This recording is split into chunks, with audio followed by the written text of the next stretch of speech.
The smoke turned the evening sky the color of old blood. And somewhere in that crimson haze, Amara the lioness was losing everything she had fought to protect. Her 4 cubs scattered in different directions as the wildfire pushed east across the Serengeti, driven by winds that howled like wounded prey. She could hear 3 of them calling, their small voices piercing through the roar of distant flames. But the 4th had gone silent, and that silence terrified her more than the fire itself. Tao, her smallest cub, lay motionless in her jaws, his tiny body limp as she carried him through the smoke. His ribs barely moved with each shallow breath. 2 hours earlier, as they fled the advancing flames, a clan of hyenas had attacked from the south, drawn by the chaos that made easy targets of panicked animals. Amara had fought with the fury that only a mother knows, her claws finding flesh and bone, but there were too many. 3 of her cubs had escaped into a rocky outcrop. Tao, slower than his siblings, had taken a crushing blow to his chest from the clan matriarch before Amara could reach him. The small cub had gone down with a cry that still echoed in her mind. And when she grabbed him, his legs hung uselessly, his breathing labored and wet with injury. Through the smoke and gathering darkness, Amara ran with her dying son toward anything that might offer shelter from the predators that circled just beyond her vision. Their calls carried through the haze, patient and hungry, waiting for exhaustion to claim what their teeth could not. She was a lioness, built for power and endurance, but even her strength had limits. And those limits were approaching fast. The grasslands had been lush that season, fed by rains that came early and stayed late. Amara had chosen a den site near the Mara River, where the land rolled in gentle waves and acacia trees provided scattered shade. She had given birth to 4 cubs 12 weeks earlier, and each one had opened their eyes to a world of plenty. Tao, the smallest, had been last to emerge, his body barely half the size of his siblings. But what he lacked in strength, he compensated with cleverness. While his brothers and sister practiced their hunting pounces on each other, Tao studied the way light fell through grass, learning to disappear into shadows that seemed too small to hide him. He watched everything with eyes that absorbed more than they revealed, processing the world in ways his larger siblings never bothered to explore. The fire had started 3 days earlier, sparked by lightning that struck dry brush 40 kilometers to the west. The flames moved slowly at first, giving most animals time to migrate east toward the river.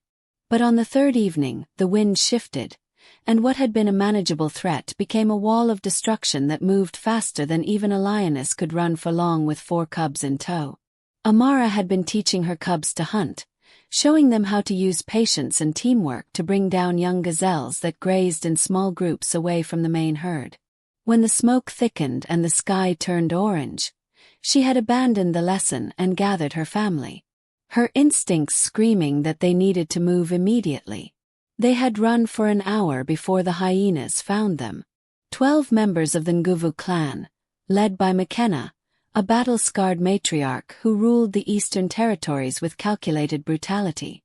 The clan had been trailing groups of fleeing animals, picking off the weak and injured as opportunity allowed. When they spotted Amara with 4 cubs, the mathematics were simple. A single adult lioness, separated from her pride, protecting young that could barely run at full speed. The odds were in their favor. McKenna gave the signal and her clan spread out in a practiced formation, cutting off escape routes while maintaining enough distance to avoid Amara's initial counterattacks. The attack came from 3 directions simultaneously. 2 younger hyenas rushed from the left, forcing Amara to pivot and defend. As she turned, 3 more came from the right. And in that moment of divided attention, McKenna charged directly toward the cubs. Amara's oldest son, Simba, saw the danger first and bolted for the rocky outcrop his mother had identified as emergency shelter. His 2 siblings followed instantly, their survival instincts overwhelming their fear.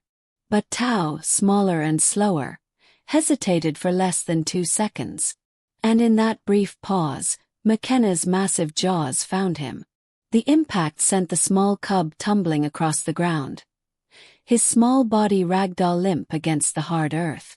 Amara heard his cry and felt something break inside her chest that had nothing to do with physical injury. She launched herself at McKenna with a roar that shook the air itself.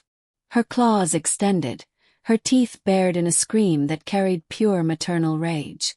The collision drove McKenna back 3 steps, and in that opening, Amara grabbed Tao by the scruff of his neck and ran with everything her powerful muscles could provide. Behind her, the clan regrouped, their calls shifting from attack signals to pursuit mode, but they did not follow immediately.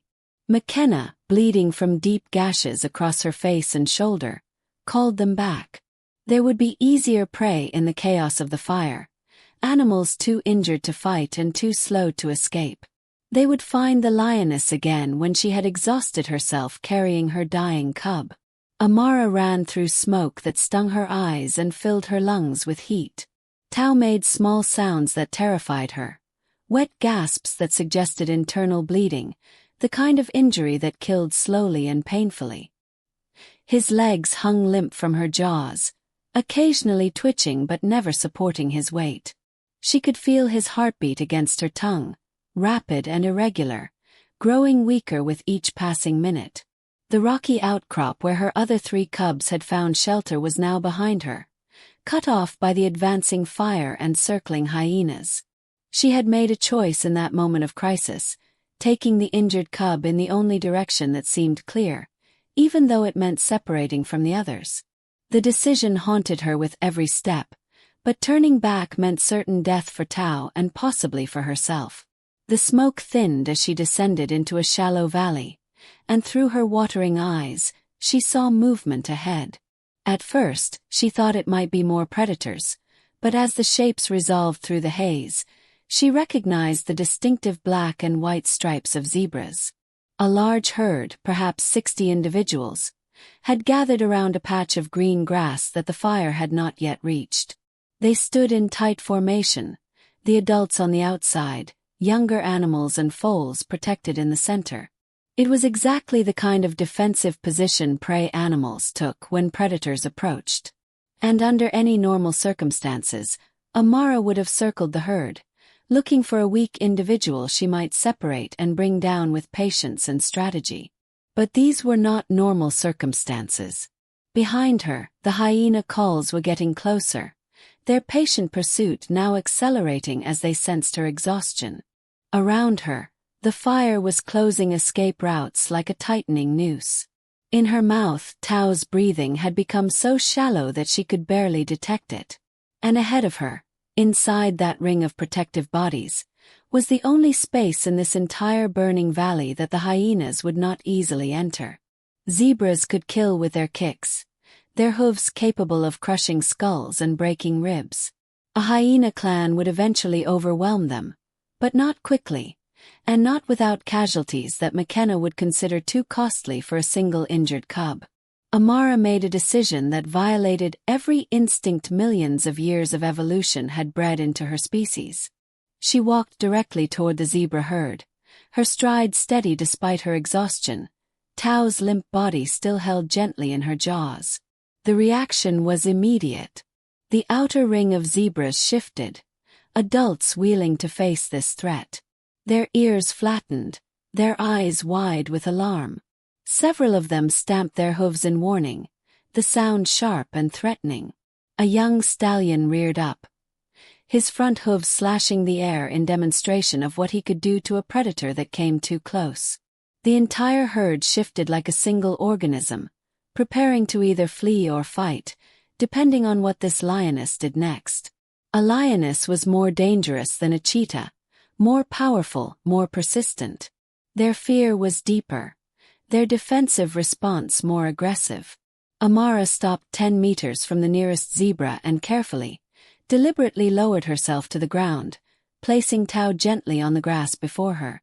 The small cub lay motionless except for the faint rise and fall of his ribs. Amara looked up at the zebras, her eyes meeting theirs without challenge, without the focus of a predator selecting prey. She made no move to advance, no gesture of aggression. She simply sat beside her dying son and waited, her own body trembling with exhaustion, her lungs burning from smoke inhalation, her heart breaking with the knowledge that she could do nothing more to save him. She was a lioness, powerful and feared, but in that moment she was simply a mother watching her child slip away. The zebras watched this impossible scene with confusion that rippled through their ranks. Several of them called out, sharp barks that communicated alarm and uncertainty to the herd. The defensive formation tightened, but no one charged. No one fled. They had never encountered a lioness that behaved this way, sitting calmly outside their circle with prey already caught but not being eaten. Some of the older zebras had seen lions make kills, had watched from safe distances as these powerful hunters brought down adult zebras with coordinated attacks that left no room for escape. But they had never seen one sit peacefully beside an injured cub, making no attempt to hunt, showing no aggression whatsoever. From within the herd, one zebra separated from the others and walked forward. She was a mature mare, her stripes bold and well-defined, her body showing the solid build of an animal in her prime. Her name, if zebras had names in the way humans understood them, would have been Zawadi, though she carried no title beyond her place in the herd's hierarchy. What made her different in that moment was not her physical presence, but the weight of recent grief that still hung over her like a shadow.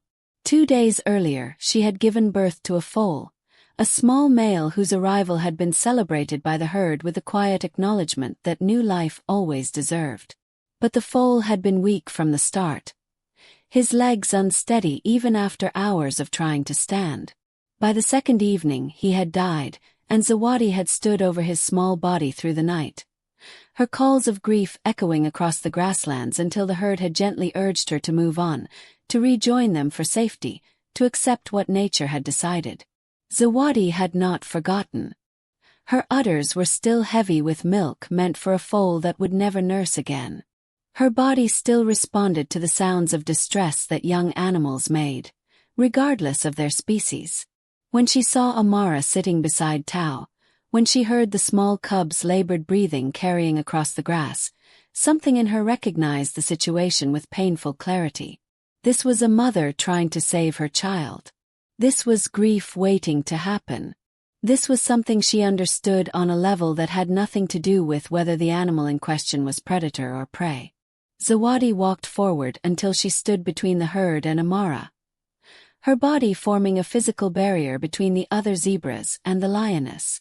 Several members of the herd called out in alarm, but Zawadi did not move. She lowered her head and extended her neck, bringing her face close to Tao's small body, close enough that her breath ruffled his tawny fur. She sniffed carefully, her nostrils taking in the scent of injury and fear and something else she had no name for but recognized nonetheless. Then she looked at Amara, and for a long moment, the two mothers simply stared at each other across a divide that nature said should not be crossed. Behind them, the hyena calls grew louder. McKenna and her clan were approaching the valley, following Amara's scent trail with the patience of hunters who knew exhaustion would eventually claim their target. The fire continued to advance from multiple directions, the smoke thickening again as wind patterns shifted. Time was running out for all of them, predator and prey alike. But in that moment, Zawadi made a choice that would echo through years and across bloodlines that had no reason to remember it. She turned her body sideways, creating a wall between Amara and the approaching threat. Then she called out to the herd, a sound that carried complex meaning beyond simple alarm. Several zebras responded by shifting their formation, creating an opening in the defensive circle. Zawadi walked toward that opening, and after a moment of hesitation, Amara carefully picked up Tao and followed. The herd parted like water around stone, allowing both lioness and zebra to pass into the center of their formation, into the space they reserved for their own young and vulnerable. As Amara passed between zebras that could have killed her with coordinated kicks, as she entered a place no predator should ever be allowed, she felt something shift in the fabric of how she understood the world. She was surrounded by prey animals, by creatures she had been born to hunt, and yet she felt safer than she had since the fire began. Around them, the outer ring of zebras closed ranks again, their attention now focused outward toward the circling hyenas rather than inward toward the hunter they had just welcomed into their most protected space. Zawadi stood beside Amara, her larger body creating shade and shelter. Her presence a statement that this lioness and her cub were now under the herd's protection. The hyenas arrived at the valley's edge minutes later, their silhouettes dark against the orange glow of the approaching fire. They circled the zebra herd with practiced efficiency, testing for weaknesses, looking for an angle that might allow them to reach their target without risking the devastating kicks that zebras could deliver.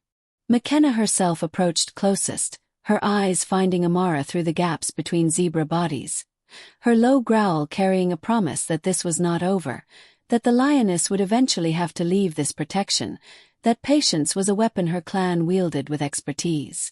But for now, in this moment stolen from the rules that govern the Serengeti, Amara lay beside her injured cub inside a fortress built by animals she had been raised to hunt. Tao's breathing remained shallow and labored, his eyes closed, his small body warm against her fur.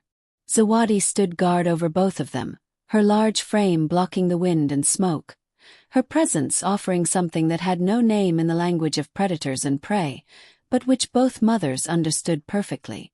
The fire burned closer through the night, and the hyenas continued their patient vigil, and the zebra herd held their formation without breaking.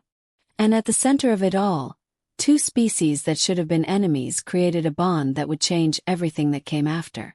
The first night passed in a state of tension so thick it felt like a physical presence. The zebra herd maintained their defensive formation around Amara and Tao, shifting only when the fire forced them to move to fresh grazing areas that the flames had not yet consumed. The hyenas followed at a distance, never attacking directly but never leaving. Their patience was a constant reminder that this sanctuary was temporary. McKenna kept her clan organized in rotating shifts, some members resting while others maintained the watch, their eyes glowing in the darkness whenever the firelight caught them at the right angle. Amara did not sleep. She lay with her body curved around Tao, her chin resting gently on his small frame, feeling each labored breath he took as if it were her own. His ribs moved in shallow, irregular patterns that suggested serious internal damage. She had seen injuries like this before, had witnessed how they could kill quickly or slowly, depending on which organs had been affected. Every hour he survived felt like a small victory against odds that seemed determined to claim him. She groomed him constantly, her rough tongue working over his tawny fur with gentle precision, cleaning away the dust and smoke, stimulating circulation, doing the only things her instincts told her might help. Zawadi remained close throughout that first night, her large body positioned between Amara and the rest of the herd. The other zebras had accepted the mare's decision to protect these predators, but acceptance did not mean comfort. Many of them kept their distance, their nervous energy visible in the way they shifted weight from hoof to hoof, in how their ears constantly swiveled to track sounds from multiple directions. The younger zebras, those who had never experienced anything like this impossible situation, watched with wide eyes that reflected both fear and fascination. Their mothers kept them close, positioning themselves between their foals and the lioness, natural caution overriding whatever trust Zawadi's actions had requested. As dawn approached and the fire's advance slowed with the dropping wind, Amara faced a reality that terrified her almost as much as losing Tao. Her body was consuming itself. Lionesses were built for power and endurance, but even they had limits. She had not eaten in 2 days, had burned enormous calories fleeing the fire and fighting the hyenas, and her milk was already starting to dry up from the stress and dehydration. Tao needed her to be strong, needed her to survive long enough to protect him until he could recover or until she could reunite with her other 3 cubs. But survival required food, and food meant hunting, and hunting meant leaving this sanctuary that was the only thing keeping the hyenas at bay. The decision should have been impossible, but Zawadi made it simple.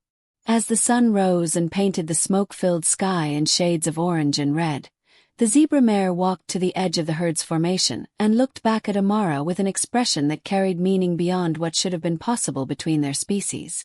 Then she deliberately moved to where Tao lay and positioned her body directly over the small cub, her legs forming a protective cage around him, her bulk creating a shelter that no hyena could reach without going through her first. The message was clear. I will guard your son. Go do what you must do to stay alive. Amara rose slowly, her muscles stiff from the night of immobility, her instincts screaming against leaving Tao even for a moment. She approached Zawadi and did something no lioness should ever do to a zebra.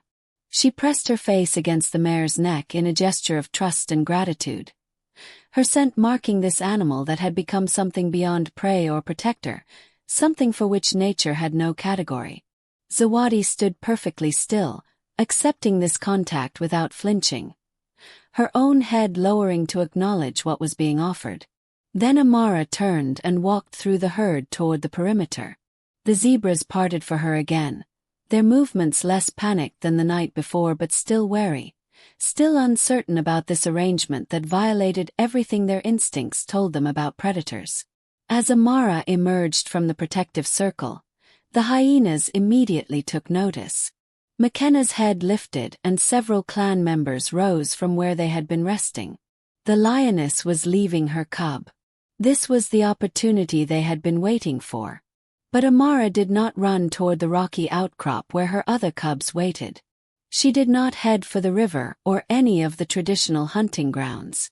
Instead, she moved along the outer edge of the zebra herd, her pace steady, her attention focused on the surrounding grasslands where smaller prey animals had begun to return now that the fire had passed. The hyenas followed, maintaining their distance, confused by this behavior that made no strategic sense.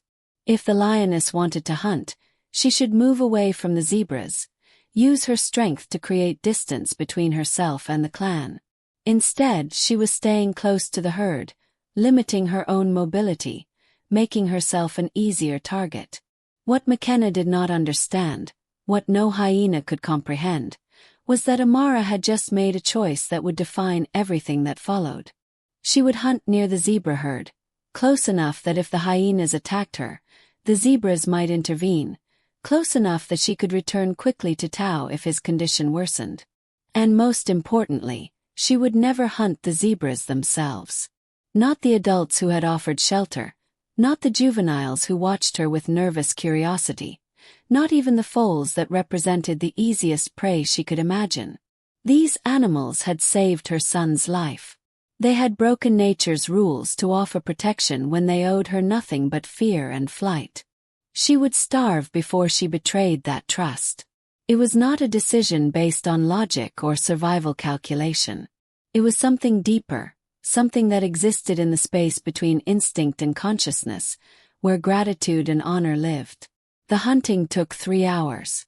Amara found a young impala that had been separated from its herd during the fire, its leg injured by a fall. Under normal circumstances, she would have made the kill in less than a minute, her power and precision overwhelming the impala before it could mount an effective defense. But she was exhausted, her muscles depleted, her reactions slower than usual. The chase took longer, required more effort, and when she finally brought the impala down, she barely had the strength to make the killing bite that ended its suffering quickly. The hyenas had watched the entire hunt, and as Amara stood over her kill, panting heavily, they began to move in. This was standard procedure for them. Lionesses without their pride were vulnerable to theft. The usual pattern involved the lioness eating as quickly as possible, and then either defending the carcass or abandoning it when hyenas approached in numbers she could not fight. McKenna and 3 of her clan members trotted toward Amara with the confidence of scavengers who knew the outcome of this confrontation before it began. But Amara did not abandon her kill. She stood over the impala carcass and met McKenna's eyes with a stare that carried no submission, no willingness to yield. The hyena matriarch slowed, confused by this change in pattern. A single lioness usually gave ground to multiple hyenas. The mathematics of the situation made such fights too costly. Yet this lioness was not moving, was not showing any of the usual signs of retreat. McKenna circled closer, her lips pulling back to expose teeth designed for crushing bone, her posture aggressive and threatening. From behind them came a sound that stopped the confrontation before it could escalate. Several zebras had moved to the edge of their formation, their attention fixed on the scene unfolding nearby. They did not charge, did not attack, but their presence alone changed the dynamics completely. McKenna looked from the lioness to the zebras and back again, her tactical mind processing this new information. If she attacked Amara now, the zebras might respond. They were close enough to intervene. And while hyenas could eventually overcome zebras, the cost would be significant. Broken bones, crushed skulls, injuries that would leave clan members vulnerable. And for what? A single impala carcass that would feed maybe half the clan for one meal. McKenna made the decision that survival required. She called her clan back with a sharp bark, and they retreated to their watching positions, their frustration visible in the way they snapped at each other and paced in tight circles. Amara waited until they were a safe distance away before she began to eat, consuming as much of the impala as her stomach could hold, knowing she needed every calorie to survive the days ahead. When she could eat no more, she dragged the remaining carcass back toward the zebra herd, ignoring the hyenas who immediately moved in to claim what she left behind. She returned to find Tao exactly where she had left him, still curled beneath Zawadi's protective stance. His breathing still shallow but perhaps slightly stronger than before. The small cub's eyes opened when his mother approached, and he made a sound that might have been recognition or simply relief at her familiar scent. Amara lay beside him again, resuming her position of constant vigilance, her belly full for the first time in days, her strength beginning the slow process of restoration. The pattern repeated itself over the next 2 days. Each morning, Amara would hunt along the perimeter of the zebra herd, always targeting prey that was not zebra, always staying close enough that the herd's presence deterred the hyenas from attacking her during the kill. And each time, several zebras would position themselves where they could observe, their presence a silent statement of alliance that no predator clan could ignore. The hyenas adapted their tactics, trying to separate Amara from the herd, attempting to ambush her while she hunted. But the zebras had begun to anticipate these strategies, shifting their formation to maintain line of sight with the lioness, moving to cut off hyena approaches before they could develop into serious threats. It was cooperation on a level that should not have existed between predator and prey. Tao's condition improved gradually. On the second day, he managed to lift his head for short periods. His eyes more focused, his breathing less labored. By the third day, he could stand for a few seconds before his legs trembled and gave out, dropping him back to the grass with soft grunts of frustration. Amara groomed him constantly, her tongue working over every part of his body, stimulating blood flow, cleaning wounds, reinforcing the bond that had been tested by injury and separation. Zawadi continued her vigil, though she allowed other zebras to take shifts watching over the cub, spreading the responsibility throughout the herd in a way that transformed this protection from one individual's choice into a group commitment. The relationship between Amara and the zebra herd developed into something that had no precedent in the long history of the Serengeti. The zebras began to relax in her presence, their flight distance shrinking from tens of meters to just a few body lengths. Younger zebras, naturally curious and less bound by rigid instinct than their elders, would approach to within a few meters of where Tao rested, watching the small cub with fascination. Their mothers would call them back with sharp barks, but the corrections became less urgent as days passed, as if even the adult zebras were beginning to accept that this particular lioness represented no threat. Amara observed the zebra foals with emotions she had never experienced toward prey animals. She watched them play, saw how their mothers protected them, noticed the social bonds that held the herd together through danger and uncertainty. These were not simply walking meat, not just targets for her hunting calculations. They were families, communities with relationships as complex as any pride of lions. The recognition changed something fundamental in how she perceived them, creating a cognitive distinction between these zebras who had saved Tao and other zebras that existed beyond this herd's boundaries. On the third evening, as the sun set over grasslands beginning to recover from the fire's passage, Tao stood on trembling legs and took 3 steps before sitting down heavily, exhausted by the effort but clearly stronger than he had been. Amara felt something release in her chest, a knot of fear and grief that had been tightening since the moment McKenna's jaws had found her smallest cub. He would survive. The injury had been serious, the internal bleeding significant, but his young body's healing capacity had overcome the damage. He would need more time to regain full strength, but he would live, and that changed everything. The hyenas had not given up their vigil, but their patience was wearing thin. McKenna could see that the cub was recovering, could calculate that once he was mobile enough to travel, the lioness would leave this sanctuary and take her chances in the open grasslands. The clan matriarch began to position her members more aggressively, testing the zebra's defensive responses, probing for weaknesses that might allow a quick strike. The zebras responded by tightening their formation, creating multiple overlapping layers of protection around Amara and Tao, their coordination improving as they developed strategies for this unprecedented situation. Amara knew she could not stay much longer. The zebra herd had sacrificed grazing time and migration opportunities to maintain this protection, and she could see the stress beginning to show in their behavior. Foals were getting less nursing time because their mothers had to maintain defensive positions.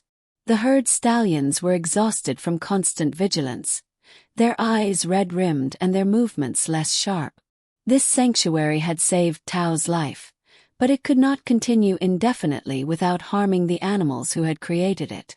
On the 4th morning, Amara made a decision. She approached Zawadi as the zebra stood at the edge of the herd, watching the sunrise paint colors across clouds that were finally free of smoke. The lioness sat down beside the mare, close enough that their bodies almost touched, and for several minutes neither animal moved. They simply existed in that space between predator and prey, between gratitude and acknowledgement, between species that had found common ground in the universal language of maternal protection. Then Amara rose and walked back to where Tao was attempting to groom himself, his small tongue working over fur that had become matted during his injury. She picked him up gently by the scruff of his neck, feeling his body tense slightly at the lift but not resisting. He was still weak, still unable to run at full speed, but he could walk, and that was enough. She carried him to the edge of the zebra formation and set him down, then turned back one final time to look at Zawadi. The zebra mare had followed them to the perimeter, her large body silhouetted against the rising sun. She lowered her head in a gesture that might have been acknowledgement or farewell, and Amara did the same, creating a mirror image that transcended the physical differences between them. Then the lioness and her cub turned and walked away from the herd that had protected them, heading north toward the rocky outcrop where 3 other cubs waited with a patience that only hunger and fear could teach. The hyenas saw them leaving and immediately converged, their formation tightening as they prepared for the attack they had been planning for days. But before they could close the distance, Zawadi stamped her hooves 3 times in rapid succession, a signal that brought a dozen zebras to the herd's edge. They did not charge, did not follow Amara and Tao into the grasslands, but they positioned themselves in a line between the departing lions and the approaching hyenas, creating one final barrier that would cost the clan precious time to circumvent. McKenna stopped, her tactical mind calculating the risks against the rewards. The lioness and her cub were moving slowly, exhausted and vulnerable. They would be easy targets once separated from the zebra herd's protection. But the zebras were offering one last delay, one last intervention that would give the lions a head start. Attacking through the zebra line would cost time and possibly injuries. The alternative was to circle around, to pursue from a different angle, to let this moment pass in exchange for better odds later. The hyena matriarch made her choice. She called her clan to follow her on a wide circle that would avoid the zebra line, calculating that they could intercept the lions before they reached the rocky outcrop. As the hyenas moved to execute this new strategy, Amara picked up her pace, Tao struggling to keep up on legs that were still weak from injury. Behind them, the zebra herd watched until the two lions disappeared into the tall grass. And then slowly, gradually, they returned to their normal routines, grazing and moving and living as if the past 4 days had been nothing more than a strange dream. But Zawadi stood at the edge of the formation longer than the others, her eyes fixed on the place where Amara had vanished, something profound settling into her memory that would change how she responded to lions for the rest of her life. The rocky outcrop where Amara's 3 other cubs had taken shelter rose from the grasslands like a broken tooth, its weathered stones providing caves and crevices that offered protection from both fire and predators. As Amara approached with Tao still moving slowly beside her, she heard the calls she had been desperate to hear for 4 days. Simba emerged first from between 2 large boulders, his tawny coat dusty but unmarked by injury, his eyes widening when he saw his mother and smallest brother. Within seconds, his 2 siblings appeared as well, and the reunion that followed carried sounds of relief and joy that echoed off the stone surfaces. The 3 cubs swarmed around Amara, rubbing against her body, their purrs vibrating through the air as they re-established bonds that fear and separation had strained. They approached Tao more cautiously, sensing something different about their brother, noticing how he moved with care, how his breathing still carried traces of the injury that had nearly killed him. But after initial sniffing and gentle touches, they accepted him back into their group with the resilience that young animals possess, their focus already shifting to the more immediate concern of hunger that had dominated their existence for days. Amara knew they needed to eat, needed to restore the calories that had been burned during the separation. But as she prepared to hunt, something fundamental had changed in her relationship with prey.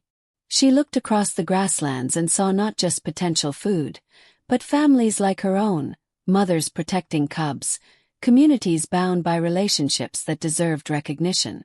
The zebra herd that had saved Tao was no longer visible, having moved on to better grazing areas now that the fire had passed, but their presence remained in her memory like a scent that would never fully fade. She made a decision that she would maintain for the rest of her life, a choice that would pass to her cubs and through them to generations that followed. She would hunt gazelles, impalas, young wildebeest when opportunity allowed. She would pursue warthogs and ground birds when larger prey was scarce.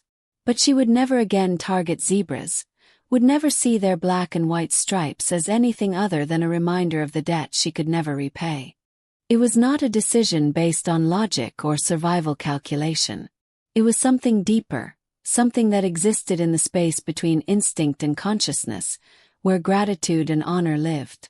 The hyenas had lost their trail during the reunion, their wide circling pattern taking them too far east while Amara had moved more directly north.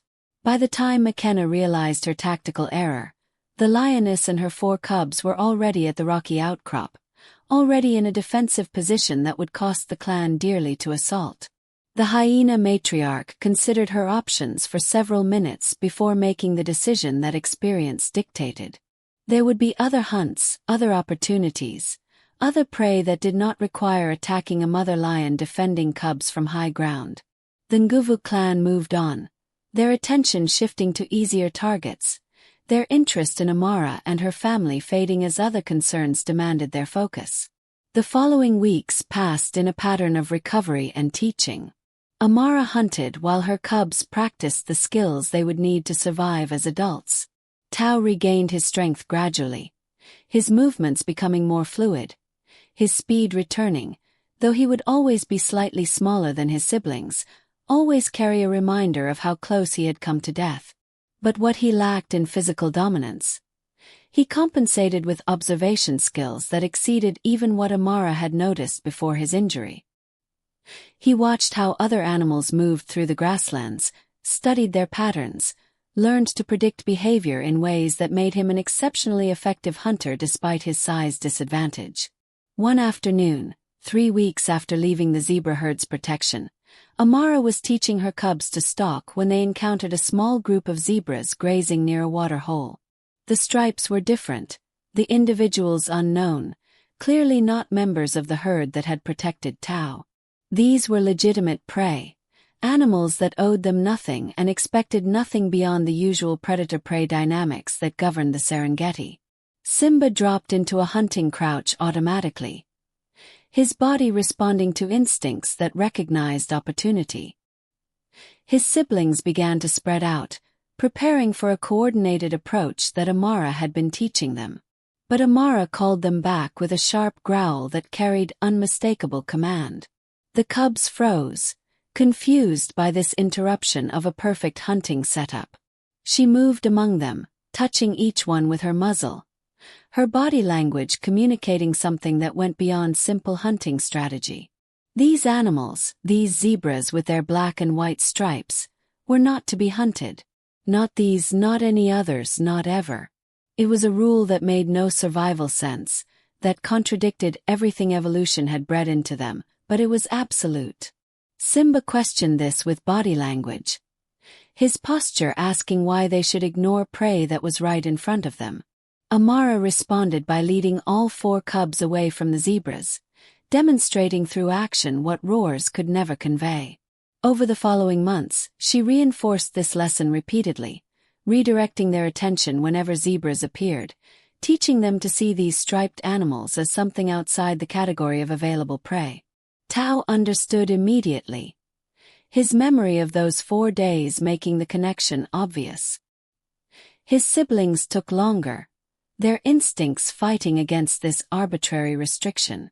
But eventually they learned, and the learning became habit, and the habit became as much a part of them as their golden coats and sharp claws. The cubs grew into adolescence, their bodies developing the powerful builds that made lions the most feared predators in the Serengeti. At 14 months old, they were still with their mother, still learning the final lessons before they would eventually disperse or form their own pride. It was during this period that rangers from the Serengeti Research Station began to notice something unusual about this particular lion family.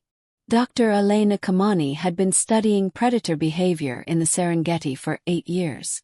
Her research focused on how different species interacted in the complex ecosystem that made this region one of the most studied wildlife areas on Earth. She had documented hundreds of hunts, witnessed countless predator-prey encounters, compiled data that contributed to conservation strategies across multiple countries. But she had never seen anything like what she observed one morning as she tracked Amara's family through her binoculars. The lioness and her 4 nearly adult cubs were moving through an area where a large zebra herd was grazing. Standard predator behavior would involve the lions either hunting the zebras or giving them wide berth to avoid being detected and having prey scatter before a hunt could develop. Instead, the lions walked directly through the herd's periphery, their pace relaxed, their body language showing no hunting focus whatsoever. More remarkably, the zebras barely reacted. A few individuals lifted their heads to watch the predators pass, but there was no panic, no alarm calls, no defensive formation. It was as if both species had reached an understanding that existed outside normal natural behavior. Elena documented the encounter with photographs and detailed notes, but when she shared her observations with colleagues, the response was skeptical.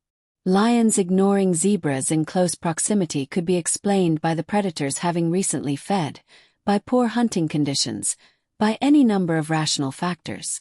The zebra's calm response could be attributed to them recognizing that these particular lions were not in hunting mode. Coincidence and circumstance could account for a single observation. What Elena needed was pattern, repetition, evidence that this was not an isolated incident but a sustained behavioral change. Over the following months, she documented 17 separate encounters between Amara's family and various zebra herds. In every case, the lions showed no predatory interest, and in most cases, the zebras showed minimal alarm response.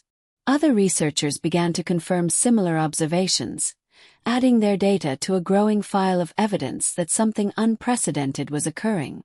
The scientific community remained cautious, aware that anthropomorphizing animal behavior could lead to false conclusions, but the pattern was too consistent to ignore. The explanation came from an unexpected source. An older ranger named Joseph and George, who had worked in the Serengeti for over 30 years, heard about the observations and recalled something he had witnessed during the fire season 4 years earlier. He had been monitoring the wildfire's progression when he saw a lioness enter a zebra herd carrying what appeared to be an injured cub. He had documented the observation in his daily logs but had never followed up, assuming it was a brief anomaly caused by the fire's chaos. When he shared this information with Elena, the pieces began to form a picture that challenged fundamental assumptions about how predators and prey related to each other. The cubs eventually matured, and while Simba and his brother remained with their mother to form the core of a new pride, his sister went north to join another group. But Tao, the smallest of the four, the one who had nearly died and been saved by animals that should have been his prey, made a choice that defied all normal lion behavior. He established his territory in the exact area where Zawadi's zebra herd spent most of their time, creating a home range that overlapped almost completely with the animals that had protected him. 3 years after his injury, Tao was a fully mature male lion. His body powerful and commanding, his hunting skills sharp despite his slightly smaller size. He hunted gazelles and impalas with efficiency that would have made his mother proud. But he never touched the zebras that shared his territory. More than that, he began to patrol the edges of Zawadi's herd, his presence deterring other predators who might have targeted the zebras as easy prey. Other male lions gave the area wider berth when they scented a territorial male in residence. Hyena clans avoided confrontations with a lion who seemed to have claimed the zebra herd as something worth defending. The zebras, for their part, had not forgotten. Zawadi was older now, her muzzle showing gray, her movements less energetic than in her prime, but she recognized Tao whenever he appeared near the herd. She would walk to the edge of the group and stand watching him, and he would sit in the grass nearby. And between them existed a relationship that had no name in either species' vocabulary, but which both understood perfectly. The younger zebras, born after the fire and having no memory of the events that created this bond, learned from their elders that this particular lion was different, was not to be feared in the same way other predators were feared. Elena Kamani witnessed one of the most remarkable demonstrations of this relationship on a morning that started like any other research day. She was tracking Tao through the grasslands when she saw the lion suddenly change direction, his body language shifting from relaxed patrol to alert focus. Following his gaze, Elena spotted what had caught his attention. A young zebra foal, perhaps 2 weeks old, had wandered away from the main herd and was now separated by nearly 200 meters of open grassland. Between the foal and safety, 3 spotted hyenas had appeared, their attention locked on the vulnerable youngster. Tao moved before the hyenas could fully coordinate their approach. He charged toward the foal with power that made the earth tremble, his massive body covering ground with terrifying speed. He reached the young zebra seconds before the lead hyena, positioning himself between predator and prey, his body language radiating aggression that made the hyenas hesitate. They circled, testing for openings, but Tao held his position, his deep roars and snarls communicating willingness to fight that gave the hyenas pause. The standoff lasted less than a minute before the adult zebras arrived, Zawadi leading a group of maras who had heard their herd's alarm calls. The combined presence of a male lion defending the foal and multiple adult zebras charging to assist made the hyenas' decision simple.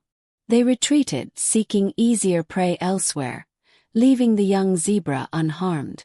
Tao watched until the foal had been safely reintegrated into the herd, then resumed his patrol as if protecting zebras from other predators was the most natural thing in the world. Elena's photographs of the incident appeared in wildlife journals and conservation publications, generating intense discussion about the nature of animal cognition, the potential for learned behavior to override instinct, and the ethical implications of relationships that crossed species boundaries in ways science had never documented. Some researchers argued that what appeared to be gratitude and honor were simply anthropomorphic projections onto behavior that had more mundane explanations. Others suggested that the observations proved animals were capable of far more complex emotional responses than traditional ethology had allowed.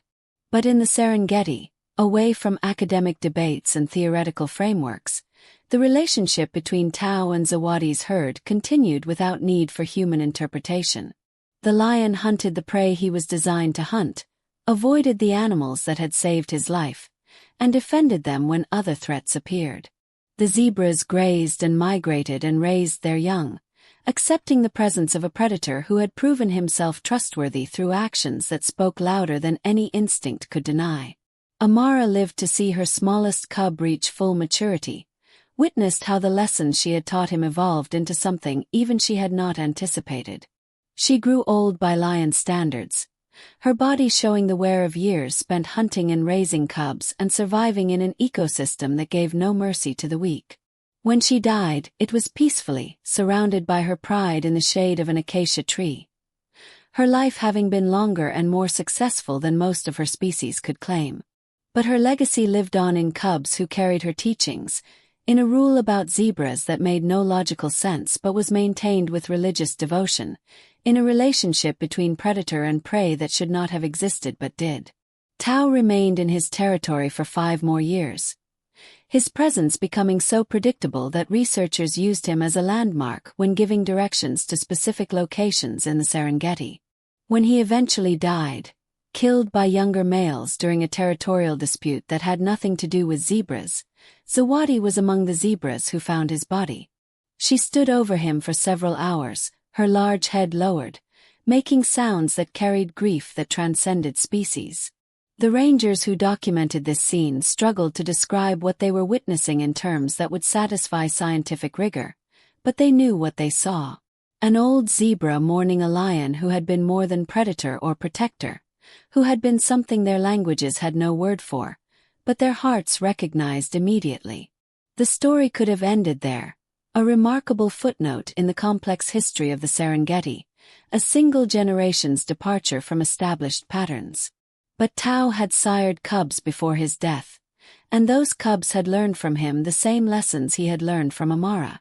They did not hunt zebras. They established territories that overlapped with zebra herds. They defended those herds from other predators when circumstances allowed. The behavior spread through bloodlines, creating a subset of the lion population that maintained this unprecedented relationship across generations. 20 years after the fire that started everything, researchers documented over 30 lions who displayed some version of the zebra avoidance behavior, most of them descendants of Amara's original 4 cubs. The zebra herds in those territories showed measurably different stress responses compared to zebras in areas where lions hunted normally. Full survival rates were higher. The herds maintained better body condition. The data suggested that this impossible alliance provided tangible benefits to both species, predators gaining territory with reduced competition, prey gaining unexpected protection from animals that should have been their greatest threat. Dr. Elena Kamani, now a senior researcher and recognized expert on predator-prey dynamics, compiled all the observations into a comprehensive study that challenged decades of established theory about how animals interacted across species boundaries. Her conclusion was careful, hedged with appropriate scientific caution, but the implications were profound. Animals were capable of recognizing and responding to individual acts of compassion or cooperation. They could learn to override instinct when experience taught lessons that survival advantage alone could not explain. They could form relationships based on something that looked remarkably similar to gratitude, honor, and mutual respect. But perhaps the most important discovery was one that could not be captured in data or published in journals.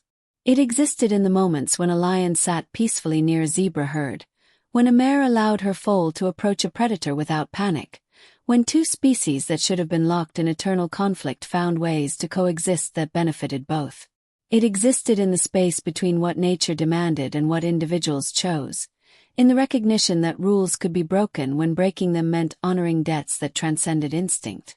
On the plains of the Serengeti, where the grass grows green after the rains and the sun paints the sky in colors that have no names, a new pattern had emerged from an act of desperate maternal love. predators and prey had discovered that the boundaries between them were not as absolute as evolution suggested. That circumstances could create alliances that made no sense yet worked nonetheless. That the language of protection and gratitude needed no words when actions spoke clearly enough. The fire that had threatened to destroy everything had instead created something new, something unprecedented, something that would be remembered in the behaviors of animals and the observations of humans for generations to come. It was a story about a mother's desperate choice, about a grieving zebra's compassion, about a small cub who survived impossible odds and grew into a guardian of the animals who had saved him. It was a story about how the world could change when individuals decided that old rules no longer applied, when survival calculations were overridden by recognition of shared experience, when the line between predator and prey became less important than the bond between those who had suffered and protected and remembered together. And in the early morning light, when the Serengeti awakened to another day of endless cycles, a young lion who carried Tao's bloodline would sit at the edge of a zebra herd, his eyes scanning the horizon for threats, his presence offering protection to animals his ancestors would have hunted without question. The zebras would graze peacefully, their stress levels low, their young growing strong under the watch of an unlikely guardian.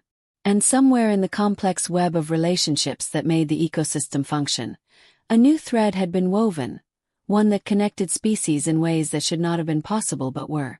One that proved love and gratitude could transcend even the most fundamental divisions nature had created. The impossible had become normal. The unprecedented had become tradition. And the legacy of one desperate mother's choice continued to echo across generations, a reminder that the greatest changes often began with a single act of courage, compassion, or trust that broke every rule nature had established. In the golden light of evening, when shadows grew long across the savanna and the air cooled with the promise of night, the descendants of Amara and the descendants of Zawadi lived together in a peace that defied explanation but needed none. They had learned what humans often forgot, that the boundaries we accept as immutable are sometimes nothing more than habits waiting to be broken, that connection is possible even across the deepest divides, and that the choice to show mercy, to offer protection, to honor a debt beyond reason, can change not just individual lives but the very fabric of how the world works. The story lives on, carried in genes and memories, in behaviors that pass from mother to cub and mare to foal, in the quiet moments when a predator and prey share space without fear, without hunger, without anything but the recognition that they are bound by something more powerful than instinct. They are bound by the memory of a moment when the rules broke down, when survival gave way to compassion, when two mothers looked at each other across an impossible distance and chose, against all reason and nature, to trust. And that trust, given freely in the midst of fire and death and grief, became the foundation of something that would outlast them all, proving that even in the wild, even in the harsh mathematics of predator and prey, there is room for grace, for honor, for bonds that make no sense but change everything nonetheless.